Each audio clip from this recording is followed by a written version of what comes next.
நாம் நினைத்ததை அடைய தினமும் அதிகாலையில் எழுந்து ஒரு டைரியில் நம்ம கேட்குறத நம்மளுக்கு பிடிச்சத எழுத வேண்டும்.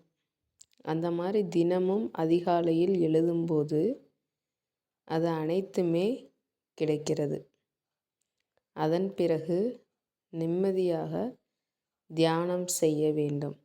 மனதை ஒருநிலைப்படுத்தி நமது ஆசையை பிரபஞ்சத்திடம் கேட்க வேண்டும்.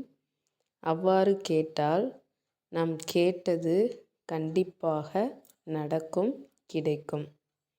அது எதுவாக வேண்டாலும் இருக்கலாம். நம்மளுக்கு பிடிச்ச குழந்தைகளாக கூட இருக்கலாம். நம்மளோட ஆசை என்னான்னு சொல்லி பிரபஞ்சத்திட்ட தெளிவாக கூற வேண்டும். ஒரு நாள் பார்த்தோன்னா நம்மளுக்கு ரொம்ப கஷ்டமாக இருக்கும். நம்ம கையில் காசுன்றதே சுத்தமாகவே இருக்காது. நம்ம ரொம்ப கவலைப்படுவோம். நம்ம அக்கம் பக்கத்தில் இருக்கவங்ககிட்ட, நம்ம சொந்தக்காரங்கிட்ட, நம்ம உறவினர்கள்ட்ட எல்லார்ட்டையும் கேட்டு பார்ப்போம். ஆனால் யாருமே கொடுக்க மாட்டாங்க. மாறாக நம்ம கேவலமாகவும் ஏளனமாகவும் பேசுவார்கள். நம்மளுக்கு அப்போ மனசு தாங்கவே முடியாது. ரொம்ப கவலையாக இருக்கும். பயங்கரமாக அழுதுருவோம்.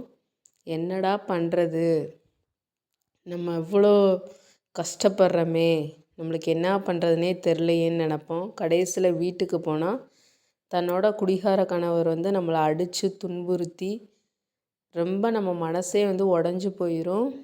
கவலையோட நிலைமைக்கே போயிடுவோம். கடைசியாக நம்ம போகிறது கடவுள்கிட்ட.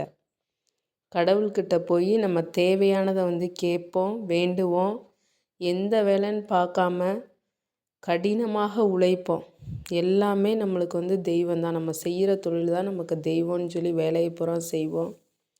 விவசாயம் பண்ணுவோம், ஆடு மாடுகளை பார்த்து வேலை செய்வோம்.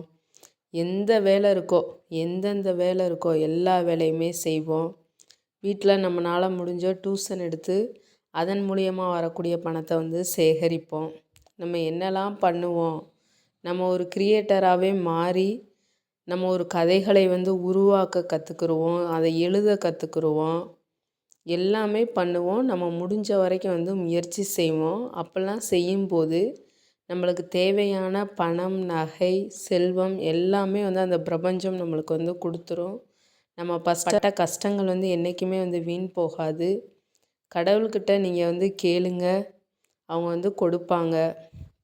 உறவினர்கள்ட்ட கேட்கும்போது ஏச்சு பேச்சு மட்டும்தான் கிடைக்கும். ஒரு நாள் அவங்க வாழ்க்கையோட பின்பக்கம் திரும்பி பார்த்தா அவங்க வாழ்க்கையோட இறுதி கட்டத்துக்கு வந்துடுவாங்க. அவங்க வேலைன்னு போய் அவங்க நினச்சதெல்லாம் கிடச்சி கடைசியில் அவங்க வாழ்க்கையோட கடைசி பயணத்துக்கு போயிடுவாங்க. அப்போ அவங்களுக்கு எதுவுமே தேவைப்படாது. நிம்மதி, சந்தோஷம், மன அமைதி, இது மட்டும்தான் அவங்களுக்கு தேவைப்படும். நன்றி மக்களே.